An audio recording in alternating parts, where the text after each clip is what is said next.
Okay, still need one more win. Horde life.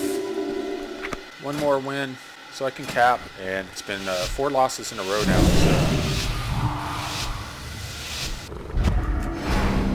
Yeah, if Unholy up so I can get out here just a little bit quicker. And I'll get over here and get the Berserker. And then hopefully they're not fast so I can get out of there before I get zerged. We'll see.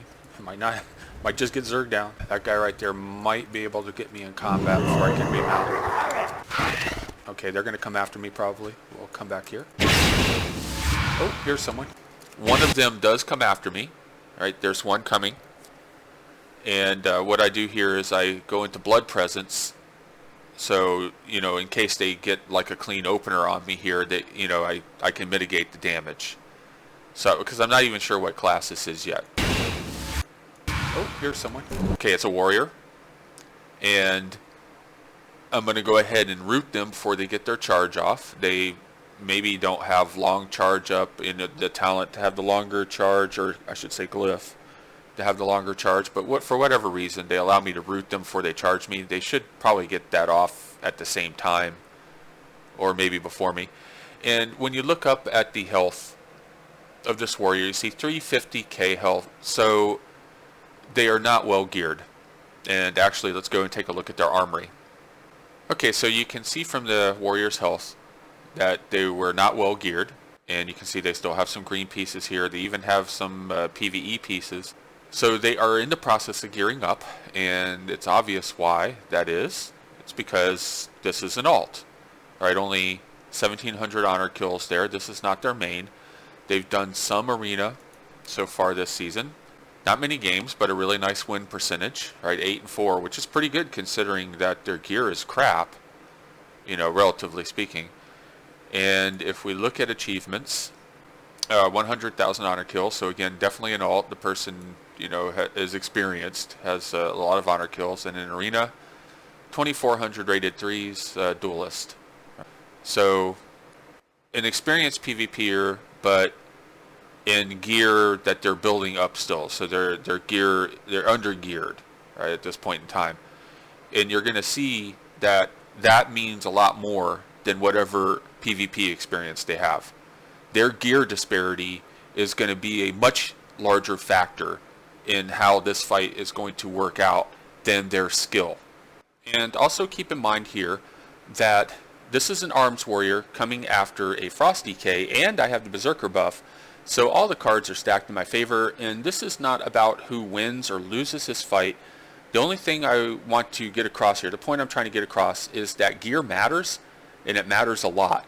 And I find it deceptive when you have people that are making dueling commentary videos or 1vn type of videos, and they hide the health of the enemy, because that's the quickest way you can determine their gear level without actually having to go look them up on Armory. And you can imagine the shenanigans I could get away with here. I could have hidden his health and then put up his armory page just showing that he's a 2400 rated player and say, hey, look at me winning this 1v1 against this 2400 rated player. You know, so you can get away with all kinds of shenanigans when you're hiding the gear level of your opponent. So he doesn't get the charge off, and I'm able to root him, and that allows me to get in.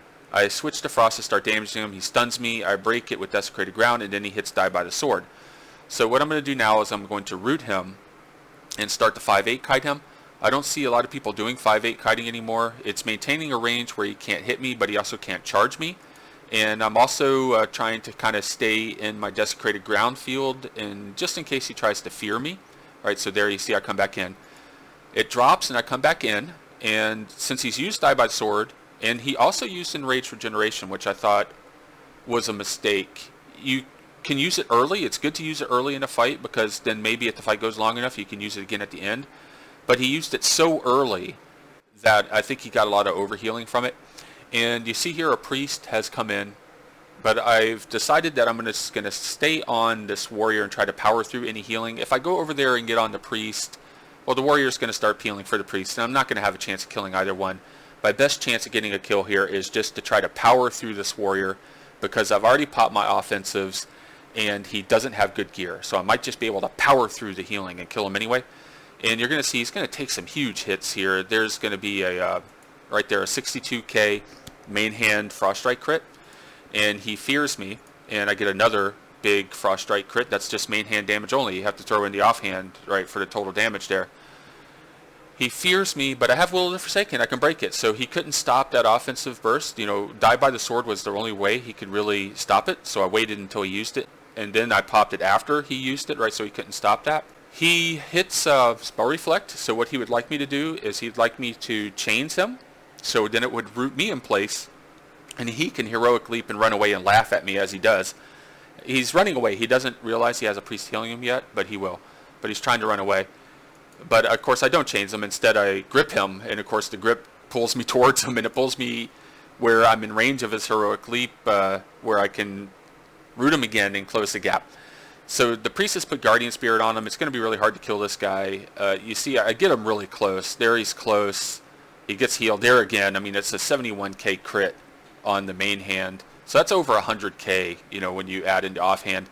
But it doesn't quite kill him, really close, and I get him again with a close hit there, but the priest is able to top him off, and then I get on the priest, and I'll go ahead and flip to live commentary, so you can hear the rage that I get sometimes when priests come over and interfere with my fights, or healers in general. I swear to God,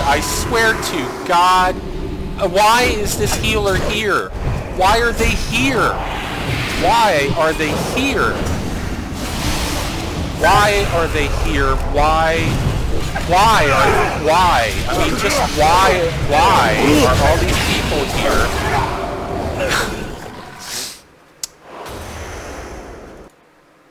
Okay, so yeah, when you're running solo as a DPS, you learn to hate healers. And I particularly despise healers that come over off to the side of a map away from where the objectives are and start healing people I'm fighting. I just hate them. I despise them. I loathe them. Okay, my level of hatred is very high. So I guess you have to say that warrior beat me. So skill does trump gear, right? Hey, a win is a win. And I have no idea why he came over after me with his level of gear against a Frost DK. I mean, that's a bad matchup for a warrior to begin with. So I'm not sure what this guy is thinking. He's thinking, I'm a 2400 rated player. I can go in here and kick everybody's ass. You know, maybe that's it. Or maybe it's just like he's YOLO. You know, he just like enjoys fighting and he doesn't care if he's going to get into a fight where he has a disadvantage. He just wants to see what he can do, you know, and test himself, which is A-okay in my opinion. Now, here is their flag runner, right? This is a blood DK. And this monk down here, right, is going to be with the flag carrier. Now that healer that came over to heal this dude off of the side of the map, he does not stay with the flag carrier. Okay, so a guy in chat here, he says they have like 4 healers. And looking at the board, looks like they had 3 healers. It looks like this is a holy. Right, there's a holy paladin. And this priest, the one that came over and saved that warrior, he's a holy. And there is another healer here, priest, you know, discipline or holy. Okay, so I'm still fuming about this because this had been like 4 losses in a row, and I just needed one more win to cap conquest for this guy. So I'm still fuming about all this.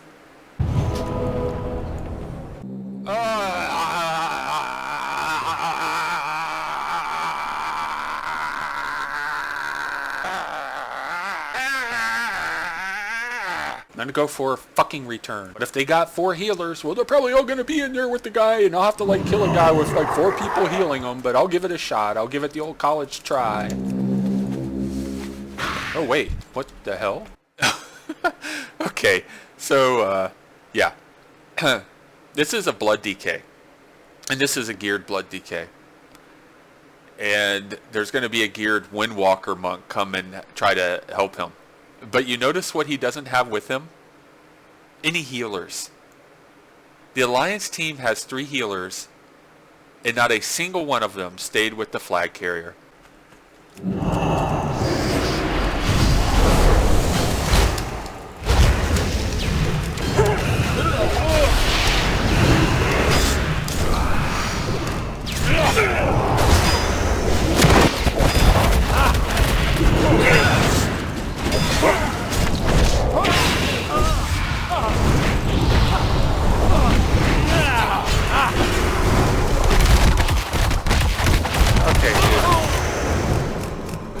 see what the fuck is going on in here.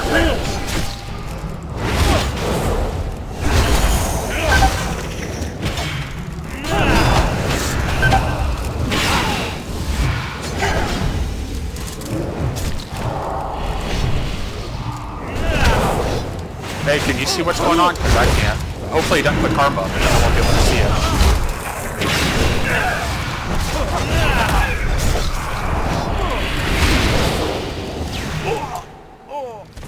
That was rough. I'm almost dead. That was really rough. Okay, so it's really difficult to see what was happening there because it was in the tunnel. But, you know, I'll kind of slow it down here so we can take a closer look at some of the things that happened. So I notice and I'm amazed that this guy is by himself. And what I'm going to do here is I'm just going to try to kill him straight out. You know, because I got to try to kill him before other people come to help him. He's a blood DK. They have healers on the map. They're just not with him. So I put AMS up to prevent him from hitting me with asphyxiate right off the bat.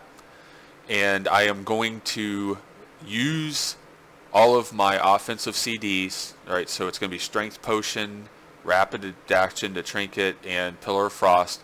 And I'm just going to dump as much damage into him as possible.